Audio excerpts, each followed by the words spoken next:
Now, with the escalation of hostilities with Hamas, JPMorgan Chase predicts that Israel's gross domestic product is likely to contract by 11% annually in the current quarter. Now, the battle broke out on October 7th when Hamas rampaged across southern Israel. According to JPMorgan analysts, the bank's original forecasts regarding the economic impact of the fighting were too optimistic. Prime Minister Benjamin Netanyahu's warning of a long and difficult battle was released around 24 hours before Israel's widely anticipated ground assault on Gaza, which is ruled by Hamas.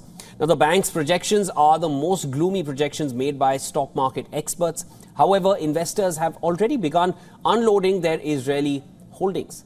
Since the 7th of October, the shekel has fallen to its worst level since 2012, and the major Tel Aviv stock index has been down 11% in local currency terms. Now, according to JPMorgan, Israel's GDP will increase by 2.5% this year and by 2% in 2024. Analysts at JPMorgan said gauging the impact of the war on Israel's economy remains difficult, both due to still very high uncertainty about the scale and the duration of the conflict and the lack of high-frequency data on hand.